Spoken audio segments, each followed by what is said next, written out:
The dead nun's eyes suddenly opened during the autopsy, revealing pupils with strange runic symbols where irises should have been. Dr. Heinrich Müller stumbled backward, knocking over his instrument tray with a deafening crash that echoed through the cold basement morgue.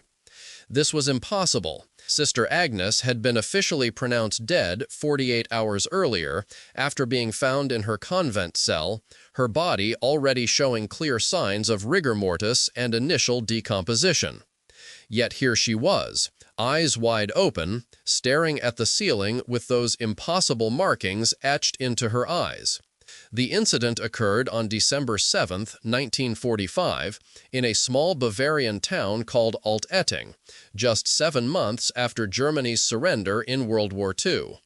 The morgue was housed in the basement of St. Elizabeth Hospital, a facility that had been partially destroyed during Allied bombing, but was struggling to continue operations amid the chaos of post-war Germany. Dr. Müller had been performing routine autopsies on deceased patients as part of his duties when Sister Agnes's body arrived from the nearby convent of the Sacred Heart. What made this case particularly disturbing was not just the opening of the dead nun's eyes, a phenomenon occasionally explained by muscle contractions or gas buildup in decomposing bodies, but what happened next. The symbols in her eyes began to rotate slowly, like the mechanical workings of a watch, before suddenly stopping. Then, as Dr. Müller would later document in his sealed report, the nun's mouth opened, and she spoke 3 words in perfect German, despite being of Italian origin: "They are returning." Dr. Heinrich Müller was no ordinary physician. Before the war, he had served as one of Germany's leading forensic pathologists at the University of Munich, with over 25 years of experience examining bodies and determining causes of death. His reputation for scientific precision and unwavering objectivity made his subsequent report all the more credible and all the more disturbing to those who read it. After the war, he had been cleared of Nazi affiliations and was one of the few experienced medical professionals still practicing in the region. The nun's file indicated she was 62 years old at time of death, had served at the convent for nearly 40 years, and had no history of serious illness before being found dead in her bed by another sister during morning prayers. The cause of death had initially been ruled as natural, heart failure, the most common assumption when elderly people died in their sleep. But something had prompted the Mother Superior to request an autopsy, something she refused to elaborate on even when pressed by hospital administrators. Dr. Müller composed himself after the initial shock, approaching the body once more with professional caution. The eyes had closed again, returning to their previous state. Questioning his own senses, he proceeded with the standard Yai incision across the torso. What he discovered inside Sister Agnes' chest cavity defied all medical explanation and would haunt him for the remainder of his life. Her heart was missing. Not surgically removed. There were no incision marks, no signs of extraction, but simply absent, as if she had been born without one. In its place was a small leather pouch, approximately the size of a human heart, sewn shut with what appeared to be human hair. The surrounding tissue showed no inflammation, no scarring, no evidence of recent surgical intervention. It was as if the pouch had always been there, growing with her since birth. When Nurse Maria Schneider entered the room in response to the earlier crash, she found Dr. Müller standing motionless over the body, his face drained of all color. "Doctor?" she inquired, approaching cautiously. When he didn't respond, she moved closer to see what had caused such a reaction. Upon viewing the cavity and the strange pouch, Nurse Schneider immediately vomited on the floor and had to grip the edge of the autopsy table to prevent herself from fainting. "Get me forceps and a specimen container," Dr. Müller finally said, his voice barely audible. "And lock the door. No one else comes in until we understand what we're looking at." The nurse complied, though her hands shook violently as she handed him the requested instruments. With precise movements that belied his inner turmoil, Dr. Muller carefully extracted the pouch from the chest cavity. It was warm to the touch, impossibly warm, given that the body had been in cold storage for nearly 2 days. And more disturbing still, he could feel something moving inside, pulsating with a rhythm that mimicked a heartbeat. "This defies all logic," he whispered, placing the pouch in the steel container. "This woman should not have been able to live with this thing instead of a heart. It's medically impossible." But what happened next pushed the boundaries of impossibility even further. As soon as the pouch was separated from the body, Sister Agnes's corpse began to transform. Her skin, previously the waxy pallor of death, darkened to a charcoal gray.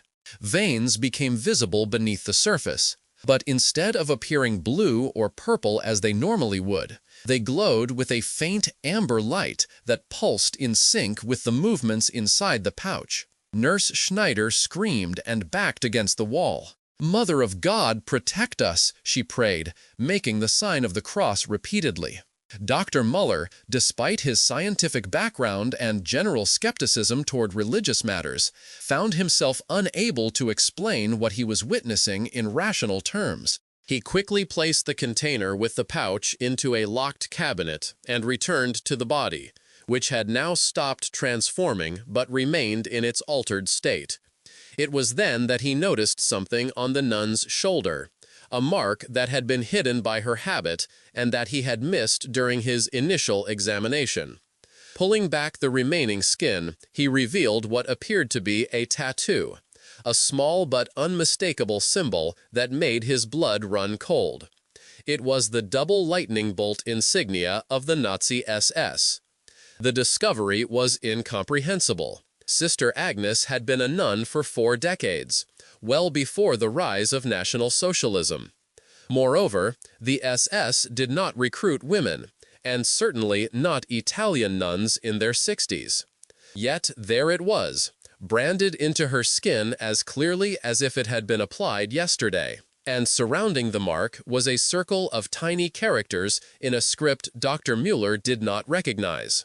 Not German, not Latin, not any European language he was familiar with. He photographed the mark immediately, using the camera he kept in the morgue for documenting unusual findings. Then, with growing unease, he continued his examination, looking for any other anomalies. He found them, dozens of them, scattered across Sister Agnes's body. Beneath her fingernails were tiny, intricate carvings, visible only under magnification, depicting scenes of what appeared to be ritual sacrifices. Along her spine ran a series of bumps that, when pressed in a specific sequence, caused her entire body to emit a low humming sound.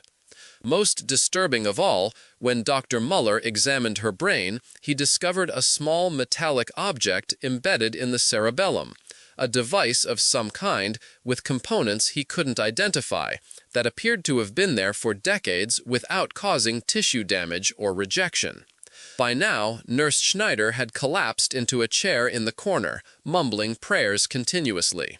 Dr. Muller worked methodically, documenting everything, fighting to maintain his scientific detachment even as his worldview crumbled around him. Nothing in his extensive medical training had prepared him for what he was seeing. As he was completing his notes, a sharp rap came at the morgue door. "Dr. Muller?" called a male voice with an American accent. "This is Captain James Wilson, United States Army. Open the door immediately." Dr. Muller and Nurse Schneider exchanged alarmed glances. How could the Americans know what they had discovered? No one had left the room, and they had told no one. Before he could decide whether to comply, the door burst open. 4 American soldiers entered, weapons drawn, followed by a man in civilian clothes who surveyed the scene with cold efficiency.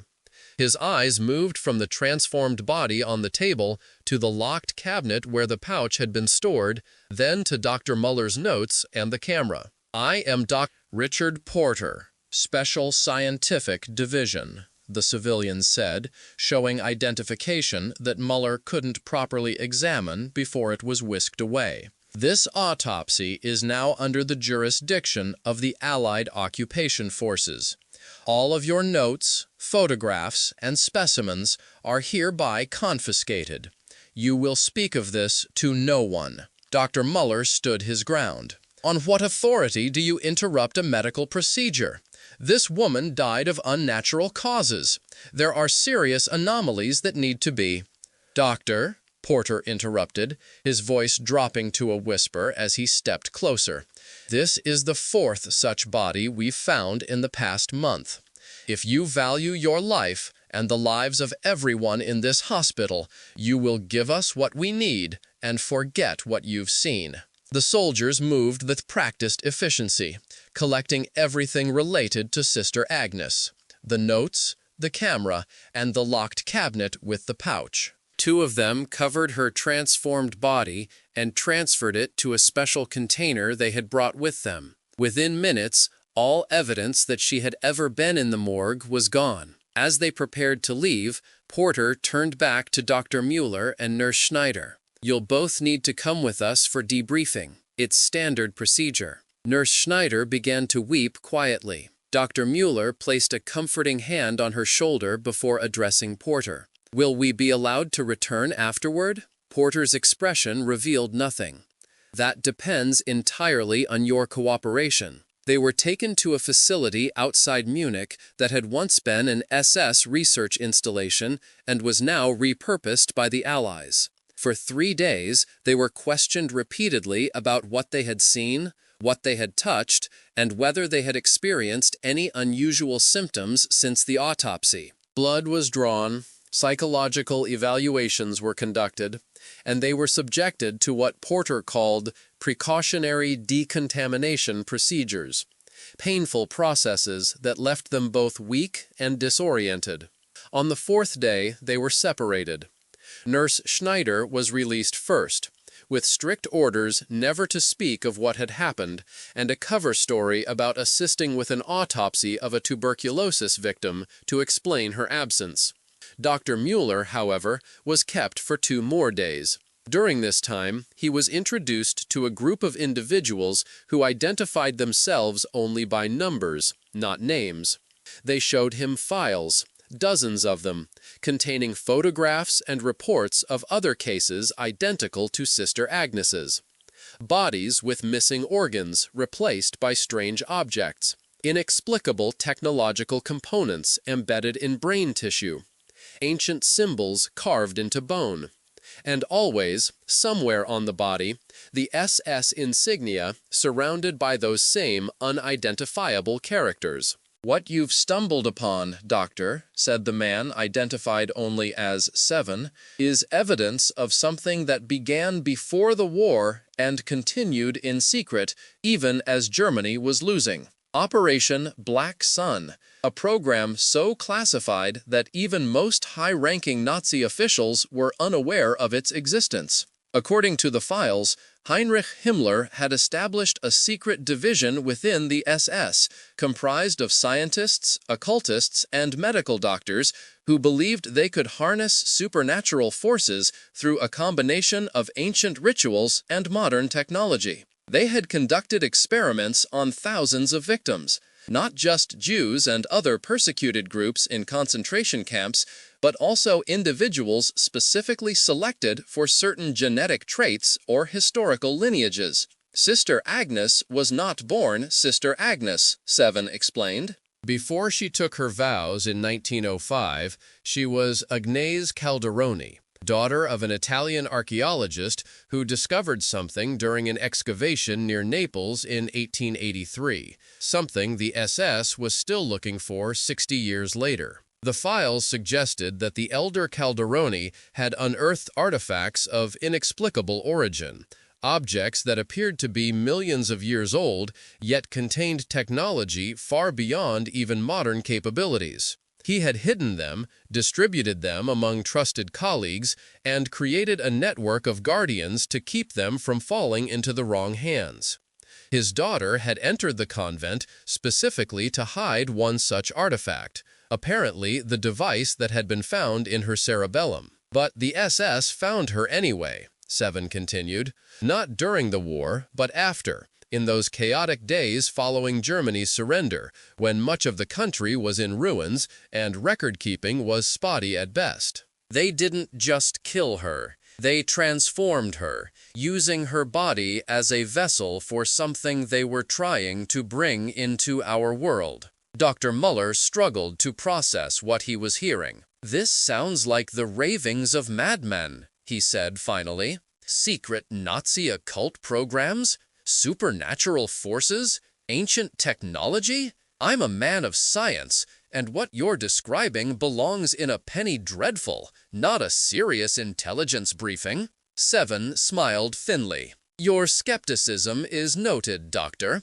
and under normal circumstances, I would agree with you completely. But you saw her body. You saw the transformations, the technology that shouldn't exist, the pouch that replaced her heart. Tell me, how does your man of science explain those?" Muller had no answer.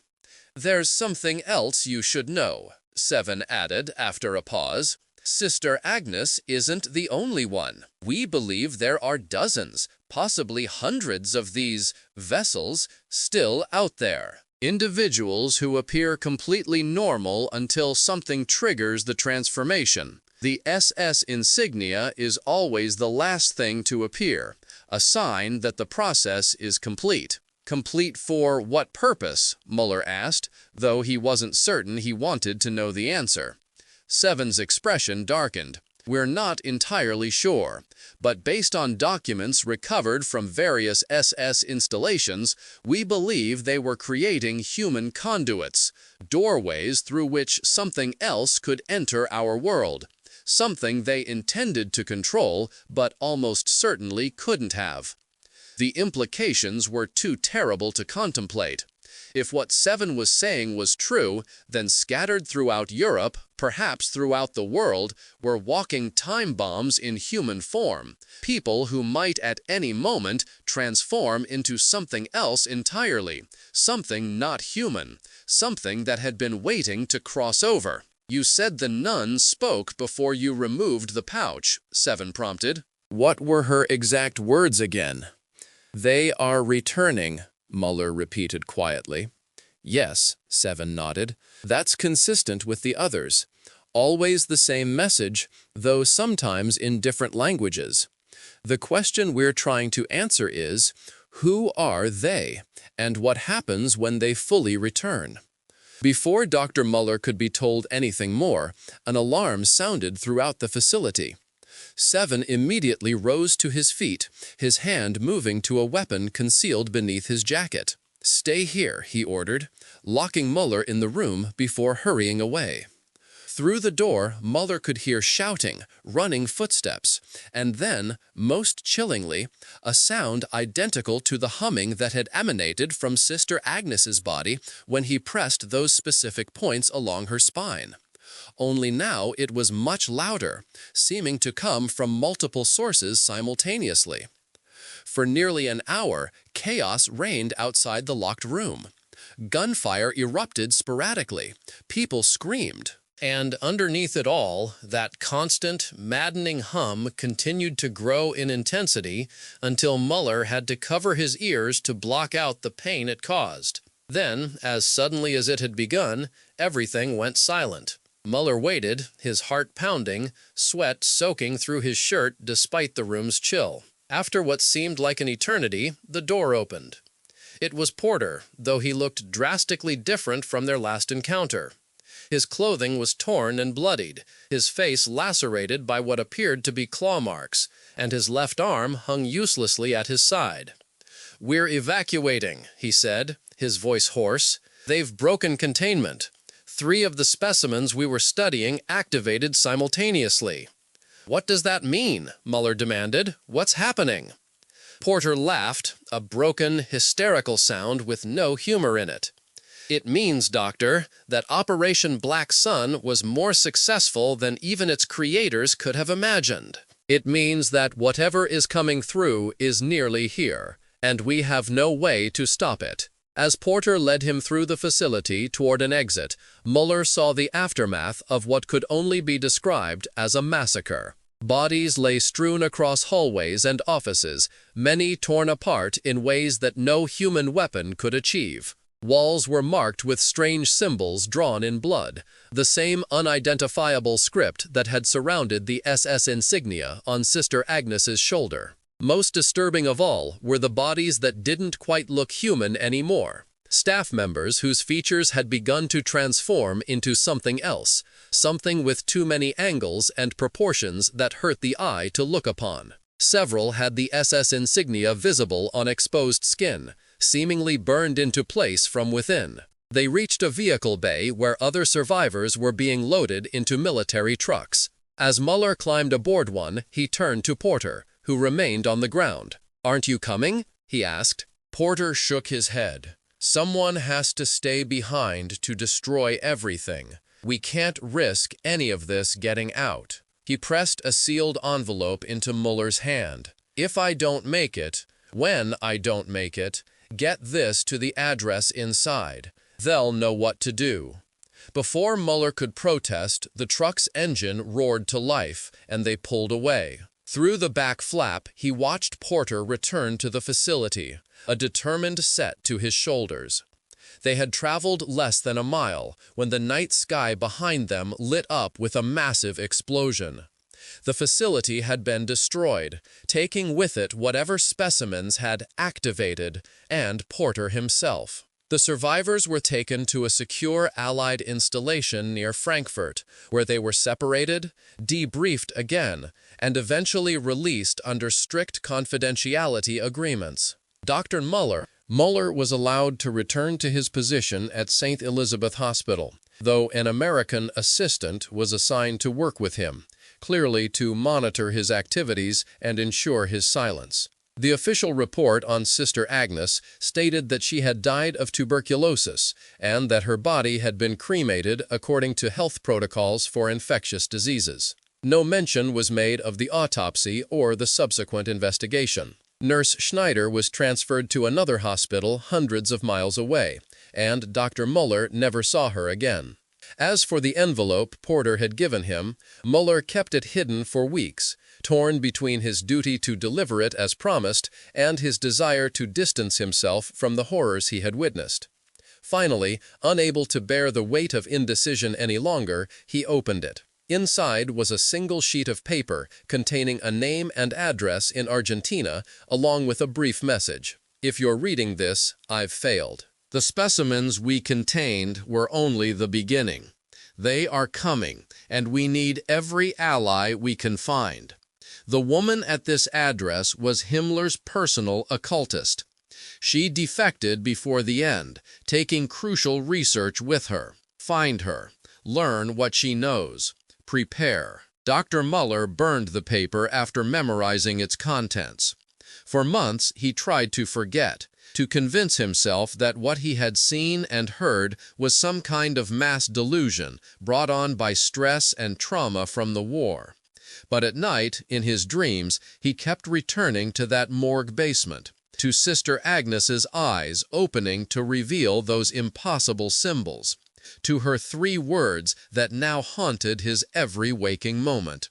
They are returning. 6 months after the incident, while examining a patient complaining of chest pains, Muller noticed something that made his blood freeze in his veins. Just visible above the man's collar was the beginning of a mark, a small black line that could have been the start of the double lightning bolt insignia of the SS. Without finishing the examination, Muller fled the hospital, went home, packed a single bag, and withdrew all his savings from the bank. That same night, he boarded a ship bound for South America, determined to find the woman Porter had mentioned, the one person who might understand what was happening and how to stop it. He never returned to Germany. His fate remained unknown until 1973, when a manuscript arrived at the office of a small publishing house in Munich. It contained Muller's complete account of what had happened in 1945 and the subsequent 3 decades he had spent working with a global network of individuals committed to finding and neutralizing the vessels before they could activate. According to the manuscript, they had successfully located and destroyed 63 vessels across 5 continents. But for every one they found, Muller estimated that 3 more remained hidden, waiting. And with each passing year, the activations were becoming more frequent, more violent, and harder to contain. The manuscript was never published. The publishing house itself burned to the ground the night after it was received, killing everyone inside. The only copy that survived was found in a sealed safe in the ruins, and it was immediately confiscated by individuals claiming to be from the German federal government, though no record of their visit exists in any official documentation. To this day, no public acknowledgement has ever been made of Operation Black Sun, the transformed vessels, or the network that has fought to contain them for over 75 years. But occasionally, reports surface in obscure medical journals or local newspapers, accounts of bodies found with inexplicable anatomical anomalies, strange symbols carved into their flesh, and the distinctive SS insignia marking them as something other than human. And always, before these reports can gain wider attention, they disappear, retracted without explanation, their authors often disappearing along with them. The most recent such incident occurred just last year in a small town not far from where Sister Agnes's convent once stood.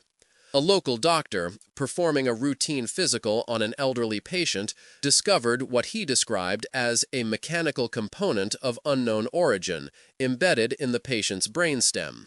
Before he could document his findings properly, both doctor and patient vanished. The clinic where they were last seen burned to the ground that same night, leaving no evidence behind. But perhaps most disturbing are the reports from astronomical observatories around the world noting unusual stellar alignments that occur with increasing frequency, alignments that match precisely with the timing of vessel activations. It's as if something in the cosmos is calling to those transformed humans, signaling that the time for their full awakening is approaching. What do you think Sister Agnes meant when she said they are returning? Who or what was she referring to? And are they already among us, waiting for some cosmic signal to reveal themselves fully? If you've ever noticed strange markings on someone's skin that seem to appear overnight, or heard unusual humming sounds with no identifiable source, you might have encountered one of these vessels without realizing it. Share your experiences in the comments below and subscribe to our channel for more hidden histories that authorities don't want you to know. The truth may be terrifying, but ignorance could be fatal when they finally return in full force.